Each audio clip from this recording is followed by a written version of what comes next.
انجیر اور زیتون میں کوئی خاص چیز ہے جس کی اللہ نے قرآن میں قسم اٹھائی ہے؟ اللہ تعالیٰ کی عادت ہے کہ کبھی بھی اپنے پیغمبروں کی خوراک وہ چیز نہیں بناتے جو صحت کے لیے نقصان دہ ہو، اور قرآن میں ایسی چیز کا تذکرہ نہیں کرتے بطور نعمت کے جو صحت کے لیے نقصان دہ ہو۔ تو اس یقیناً انجیر اور زیتون میں کوئی اضافی چیزیں ہیں کہ اللہ نے قرآن میں انار کا بھی ذکر کیا، اللہ نے انگور کا بھی ذکر کیا، مگر میرے علم میں ایسی کوئی آیت نہیں جس میں انار یا انگور کی قسم اٹھائی ہو۔ یہ بھی یقیناً بہت بہترین پھل ہے، لیکن انجیر اور زیتون کی اللہ قسم اٹھا رہے ہیں کہ یہ گواہ ہے کہ انسان بہت بہترین ہے۔ تو اس سے ایک تو پتہ یہ چلتا ہے کہ ہمیں انجیر اور زیتون کو اپنی خوراک میں شامل کرنا چاہیے۔ آج کل کیا کھایا جا رہا ہے؟ چائے پی جا رہی ہے، گٹکے کھا رہے ہیں لوگ، پان کھا رہے ہیں، الٹی الٹی چیزیں، بازار سے بنی ہوئی چیزیں، دودھ پیک خرید کے پی رہے ہیں جس کے دودھ ہونے پہ ہی شبہ ہے کہ پتہ نہیں یہ دودھ ہے بھی یا نہیں، اور ایک سوچی سمجھی سازش کے تحت بازاری چیزوں کو پروموٹ کیا جا رہا ہے، اس پہ اشتہار بازی پہ خرچہ کیا جا رہا ہے، ڈاکٹروں کو باقاعدہ خریدا جاتا ہے اور وہ جعلی چیزوں کے فضائل لوگوں کو سناتے ہیں۔ لوگ یہ سمجھتے ہیں کہ ڈاکٹروں میں 2 نمبری ہو ہی نہیں سکتی، یہ غلط ہے۔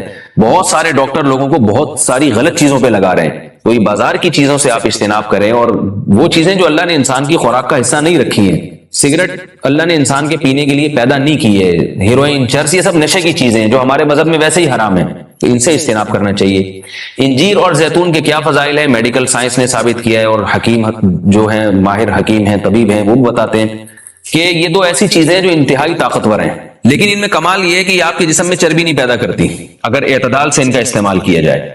ہم دیکھتے ہیں کہ جب بھی کوئی چیز بہت زیادہ انرجی دیتی ہے ہمیں، تو ساتھ ساتھ ایک اس کے ساتھ مصیبت یہ ہوتی ہے کہ وہ موٹاپا بھی لاتی ہے، وہ چربی بھی بڑھاتی ہے، وزن بھی بڑھاتی ہے۔ لیکن انجیر بہت طاقتور چیز ہے، نہ صرف یہ کہ آپ کے جسم میں چربی بڑھاتی نہیں ہے بلکہ چربی کو ختم کرتی ہے، کولیسٹرول لیول آپ کا گراتی ہے۔ یہ زیتون میں بھی ایسے ہی ہے کہ زیتون آپ کی صحت کے لیے انتہائی مفید اور بہت طاقتور ہے، اور کولیسٹرول لیول آپ کا کم کرتا ہے، لیکن یہ ضروری ہے کہ اعتدال سے ہو۔ اگر آپ بہت زیادہ کھانا شروع کر دیں گے تو پھر زیتون بھی چربی پیدا کرتا ہے۔ ظاہر ہے اعتدال تو ہر چیز میں ضروری ہے۔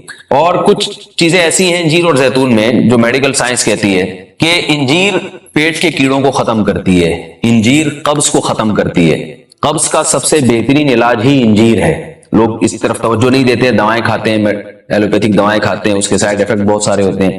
تو اگر ہم اپنی خوراک میں روزانہ کچھ نہ کچھ انجیر کا استعمال رکھیں تو بہت ساری بیماریوں سے انشاءاللہ ہماری حفاظت ہو جائے گی۔ انجیر میں خاص بات یہ بھی ہے کہ یہ خون پیدا کرتی ہے، صالح خون جسم میں بناتی ہے، لیکن انجیر کے استعمال کا طریقہ یہ ہے کہ اس کو بہت زیادہ چبا کے کھانا چاہیے اچھی طرح۔ زیتون میں بھی اللہ نے بہت کچھ رکھا ہے۔ قرآن مجید میں اللہ تعالیٰ نے زیتون کی الگ سے بھی فضیلت بیان کی ہے۔ فرمایا کہ اللہ نے اپنے نور کی مثال دی ہے قرآن میں، اللہ نور السماوات والارض مثل نورہ کمشکاۃ فیہا مصباح المصباح فی زجاجہ الزجاجۃ کأنها کوکب دری یوقد من شجرۃ مبارکۃ زیتونۃ لا شرقیۃ ولا غربیہ۔ اللہ نے فرمایا کہ میری مثال اس نور کی ہے، یعنی ہدایت کی ہے، کہ جیسے کسی اندھیرے میں کوئی چراغ رکھا ہو۔ اب اس چراغ میں اللہ نے مثال کس دی ہے؟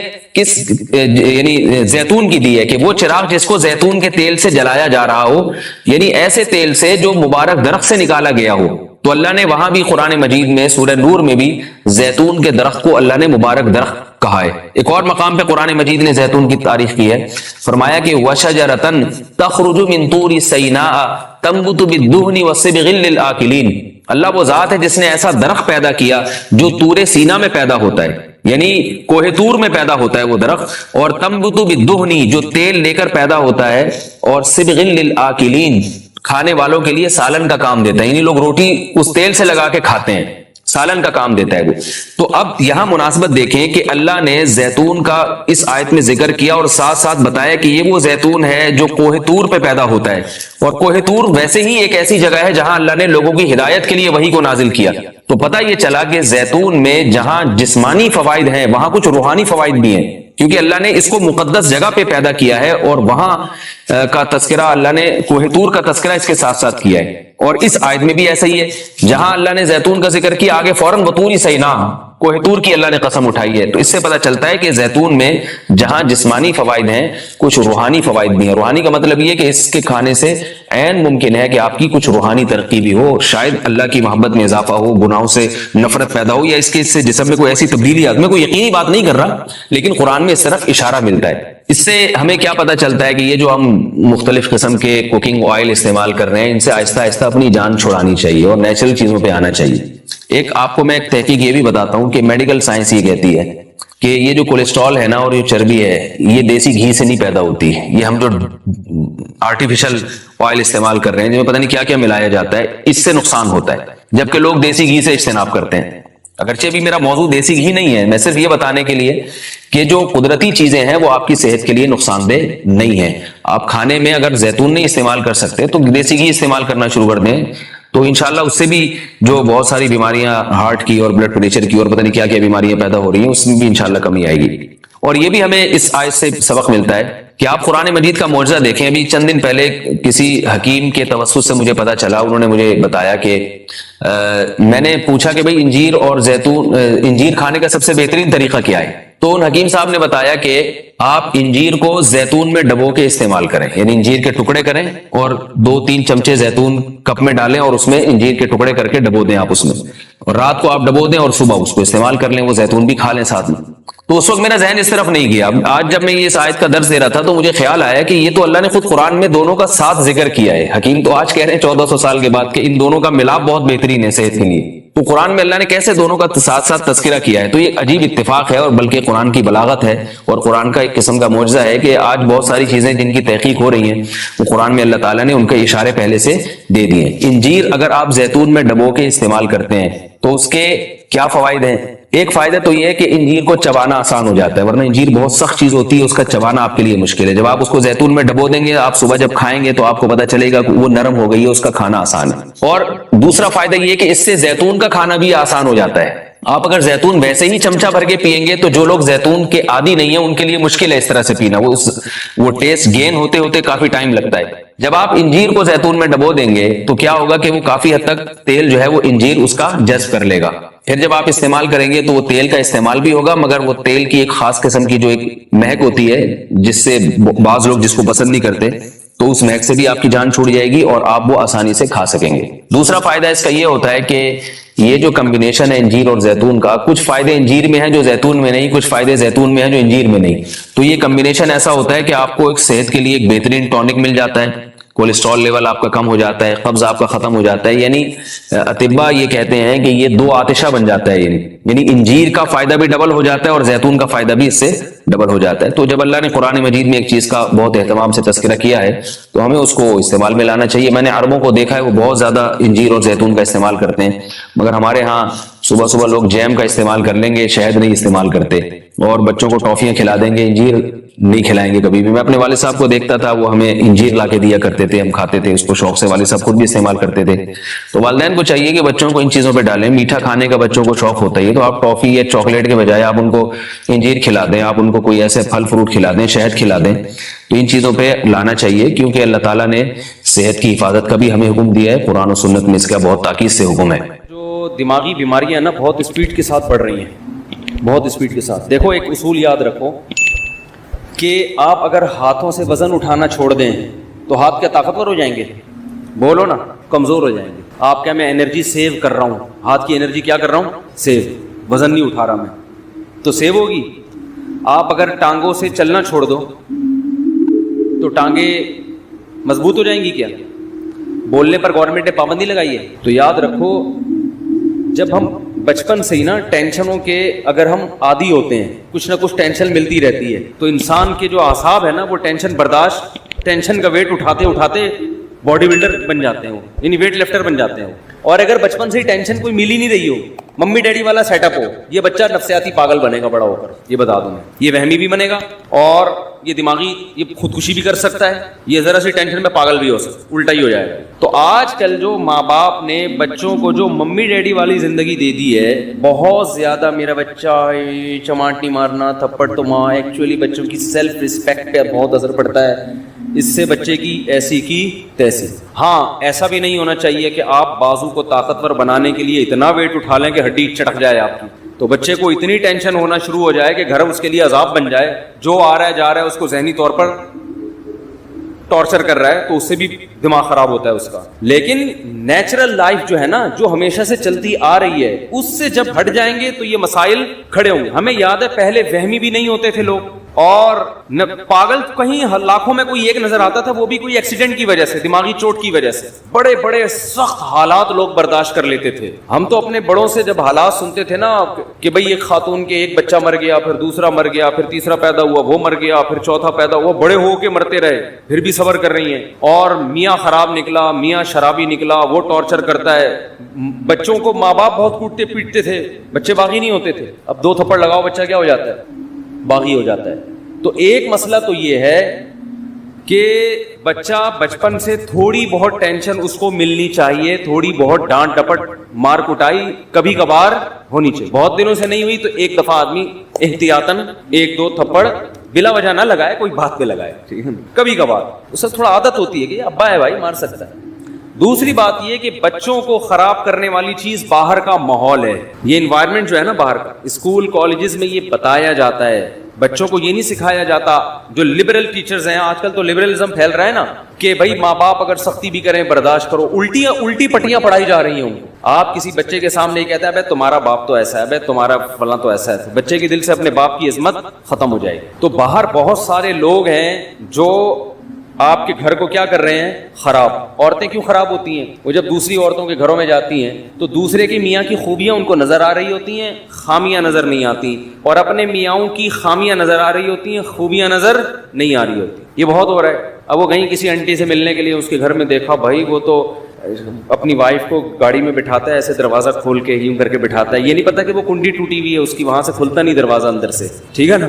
اب وہ یہی ایک خوبی ہے, چلو عزت دے رہا ہے. آپ ذرا تحقیق کرو تو پتہ چلے گا خرچہ دھیلے کا بھی نہیں دے رہا. مجھے کبھی پچھلے ہفتے ایک فیملی کا میٹر سامنے آیا کہ خاتون نے, کسی نے بتایا کہ وہ شوہر اس خاتون کو بہت عزت دیتا ہے, بہت رسپیکٹ کرتا ہے اپنی وائف کو. دیکھیں ایک وہ شوہر ہے, اتنی رسپیکٹ, اتنی عزت, اور اتنی اس کے غم میں شریک ہوتا ہے, اس سے اپنی باتیں شیئر کرتا ہے. اور ایک ہمارے میاں ہیں, وہ خاتون بتا رہی ہے, ایک ہمارے میاں ہیں. میں نے تحقیق کی, میں نے کہا مجھے پتا چلا کہ وہ جو اتنی عزت دے رہے ہیں نا میاں, اس کی بیوی جاب کر رہی ہے, اپنا خرچہ اپنے بچوں کا خود اٹھا رہی ہے, میاں اپنا خرچہ الگ اٹھا رہے ہیں. اور یہ جو خاتون ہے نا جن کے میاں اتنی عزت نہیں دے رہے, یہ سارا خرچہ خود اٹھا رہے ہیں. میں نے کہا آپ کا میاں اس سے کروڑا گنا بہتر ہے. یہ انگریز والے اخلاق ہے تھینک یو کہنے والے ہیں, روکڑا خرچ کرنے کا ہے ہی نہیں. اور بھائی تمہارے میاں نے تمہیں گھر دے دیا لے کے, تمہیں گیس بجلی کا, اب ایک تھینک یو رہ گیا اس کی زبان پہ, چھوڑ دو یار, اس میں کیا جا رہا ہے یار.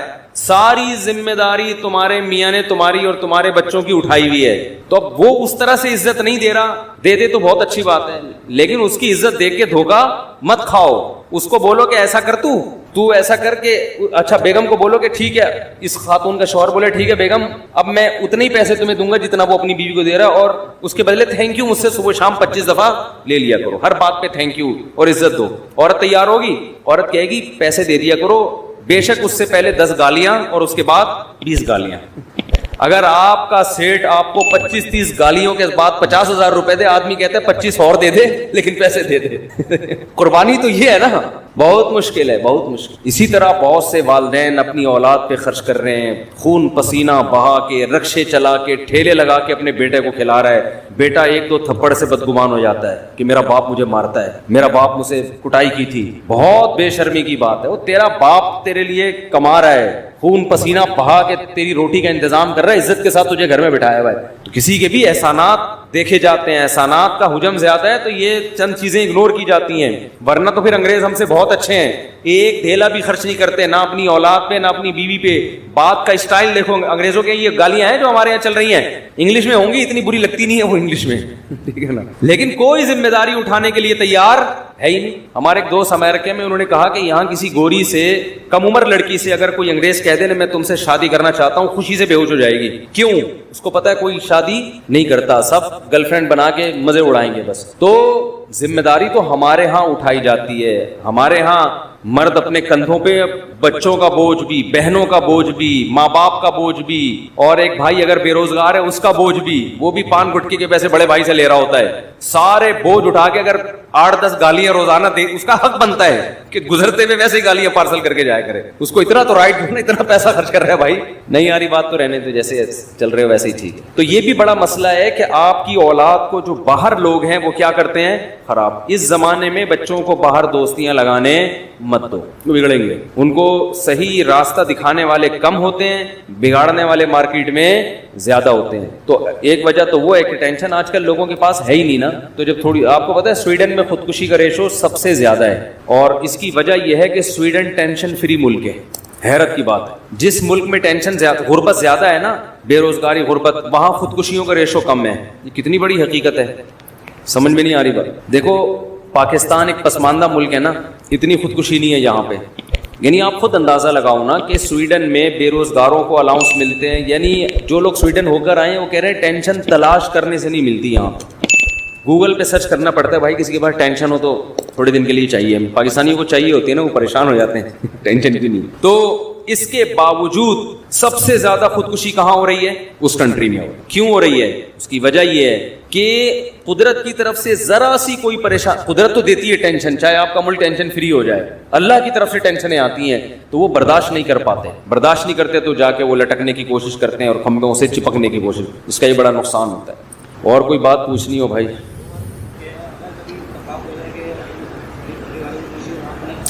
دیکھو بات کسی مسلک کی نہیں ہے. جس کا عقیدہ شرکیہ ہے اس کے پیچھے نماز جائز نہیں ہے. سمجھتے ہو؟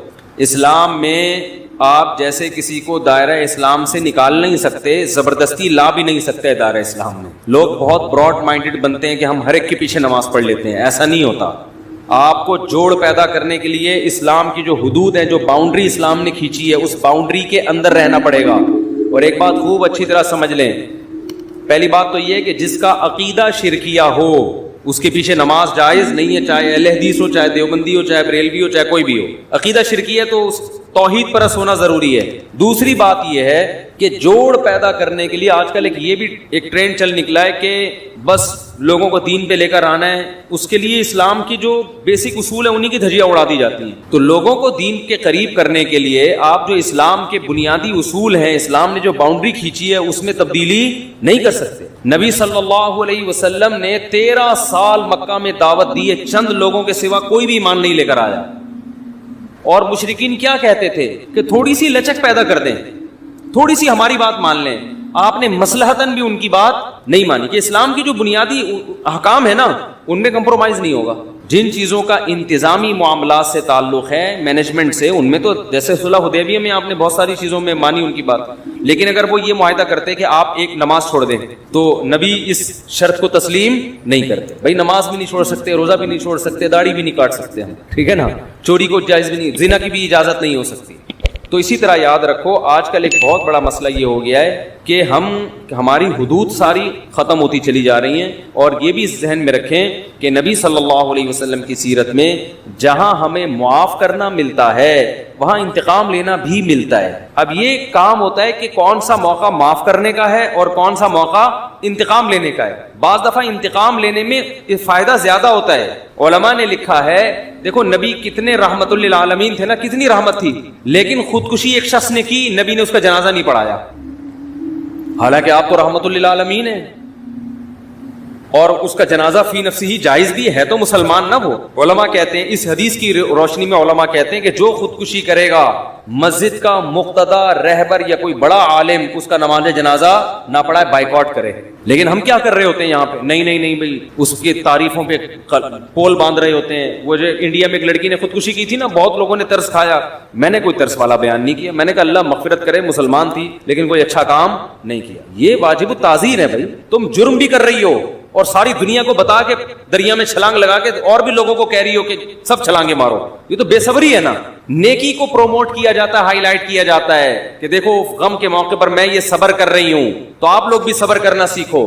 عادت نہیں ہے لیکن مجھے ٹینشن اتنی ہو گئی, 2 بوتلیں چڑھا لیا اور ویڈیو بنا کے یوٹیوب پہ ڈال دے. لوگ کہیں یار اتنا نیک آدمی کو یہ اتنا مجبور کر دیا اس معاشرے نے, اس ظالم معاشرے نے اتنے نیک آدمی کو ایسا مجبور کر دیا کہ شراب پی رہا ہے, اس کی ساس پہ مقدمہ ہونا چاہیے. اس داماد کو کس نے ٹینشن دی ہے؟ ساس نے. اس کے سسر پہ مقدمہ, اس کی بیوی کو جیل میں ڈال دینا چاہیے, اس کی ٹینشن ہے. ابے بھائی ٹینشن اس نے دی ہے, نہیں دی, ہمارے سامنے نہیں. تو جو جرم کر رہا ہے نا, تو لوگوں کو گواہ بنا رہا ہے. اب اس انڈیا کی وہ لڑکی کی ساس غلط تھی نہیں تھی ہمیں نہیں پتا, لیکن آپ کا غلط ہونا تو آپ نے خود ثابت کر دیا نا اپنے آپ کو حرام موت مار کے. دیکھو میں اپنے آپ کو اس لڑکی سے بہتر نہیں سمجھتا, قیامت میں شاید وہ بخشی جائے اور ہم لٹکے ہوئے ہوں, لیکن اصول کی بات شریعت کی جو ہے وہ تبدیل نہیں ہو سکتی. جرم کو پروموٹ کرنے کی, ہائی لائٹ کرنے کی اور اس کی حوصلہ افزائی کرنے کی اجازت نہیں ہے. ہم تصویر کے ایک رخ کو دیکھتے ہیں, دوسرے رخ کو نہیں دیکھ رہے ہوتے. ایک بہت بڑا سنگر تھا, جب اس کی ڈیتھ ہوئی ہے تو اس کا جنازہ لایا گیا ہمارے ہاں, ہمارے شیخ حضرت مفتی رشید احمد صاحب کے حضرت نے انکار کر دیا نماز جنازہ پڑھانے سے. پھر میں نہیں پڑھاؤں گا. ہو سکتا ہے چھپ کے بہت دعائیں مانگی ہوں اس کے لیے, بظاہر یہی لگتا ہے اکیلے میں بہت روئے ہوں گے, اللہ اس کو معاف کر دے. کھلے عام اس کا جنازہ نہیں پڑھا تاکہ عبرت ہو. کوئی اچھی موت نہیں ہے یہ. ہاں کوئی چھپ کے جرم کر رہا ہے, اپنے جرم کو خود ہی چھپا رہا ہے, تو ہمیں بھی حکم ہے اس کو ہم چھپائیں. ایک اپنے آپ کو ایکسپوز کر دیا اس نے, وہ تو لوگوں کو ترغیب دے رہا ہے جرم کی. تو اس لیے بھائی ان چیزوں میں آج بے اعتدالی بہت ہونے لگی ہے, ہم حدود شریعت سے تجاوز کرتے. مجھے کچھ سنگر لوگ ملتے ہیں کہ ہم نے توبہ کر لی ہے, ہم پہلے ایسے تھے, ہم یوں تھے, ہم یوں تھے. تو ٹھیک ہے, بیچاروں نے توبہ کی, اللہ ان کی توبہ قبول فرمائے. لیکن میں ان سے اکثر ایک بات کہتا ہوں کہ یار اپنے ماضی کو بھول جاؤ. ماضی کو ایک تصویر تو چلو کوئی اپنی محفوظ رکھ لے کہ لوگوں کو ترغیب دینے کے لیے کہ میں ایسا تھا اور ایسا ہو گیا, چلو ایک اس میں یہ مسئلہ سمجھ میں آتی ہے تاکہ دوسرے گلوکاروں کو بھی موٹیویشن ملے. ہمارے ایک دوست تھے, وہ کہیں ڈراموں میں آیا کرتے تھے, تو پھر انہوں نے توبہ کی تو انہوں نے مجھے اپنی پرانی تصویر بنائی نا, دکھائی, کیپ پہنا ہوا ہے, کالا چشمہ اور عجیب سی مونچھیں رکھی ہوئی ہیں. اور جب وہ توبہ کیا ایسا, جن کی میں نے 3 شادیاں نہیں, تیسری کروائی تھی شادی, وہ ویڈیو بھی گئی تھی. اب وہ شوبز کی دنیا چھوڑ کے شادیوں پہ سیٹ ہو گئے. شوبز کی دنیا چھوڑ کر کس پہ سیٹ ہو گئے. سیٹ ہوتا ہے آدمی تو پھر وہ کرتا ہی چلا جاتا ہے, پھر وہ ڈھیٹ بن جاتا ہے. تو میں نے کہا اچھا ہے, وہ جو حرام کاری کا خطرہ تھا وہاں پہ, یہ نہیں کہ سب کوئی غلط کر رہے ہوتے ہیں, میں الزام نہیں لگا رہا. تو کیا نتیجہ نکلا کہ اب انہوں نے اتنا پیارا ان کا حلیہ ہو گیا, تو وہ ایک تصویر انہوں نے رکھی ہوئی ہے, وہ فیس بک پہ ڈالی تھی کہ یہ زیادہ اچھی ہے, یہ والی, سب وہ نورانی چہرے کو کہہ رہے تھے ماشاءاللہ ماشاءاللہ. تو ایک تو چلو عبرت کے لیے ٹھیک ہے, لیکن اپنی ساری تصویریں کہ میں ایسے ناچتا تھا, میں یوں کرتا تھا, میں یوں, بھائی یہ تو آپ اپنے گناہ کو کیا کر رہے ہو. آپ اپنے حج و عمرے کی تصویر سمجھ میں آ رہا ہے کہ میں سردی میں رو رہا تھا. اول تو اس کو بھی ضرورت نہیں ہے, لیکن یہ کوئی پھر بھی ایک سمجھ میں آنے والی چیز ہے. تو اپنے گناہ کی یادگاریں محفوظ رکھنا یہ اچھا کام نہیں ہے. نبی صلی اللہ علیہ وسلم نے فرمایا کہ ایمان کی مٹھاس کا, حدیث کا مفہوم ہے, اس وقت انسان کو محسوس ہوتی ہے جب وہ کفر کی دنیا یا گناہ کی دنیا میں جانے کو اتنا برا سمجھے جیسے آگ میں چھلانگ لگانے, اس کو اتنی نفرت ہو اس ماضی کی دنیا سے کہ میں نے کس گند میں زندگی گزار رہا تھا. پھر اس کا مطلب ہے خاندانی توبہ کی ہے اس نے. سمجھتے ہو کہ نہیں سمجھتے؟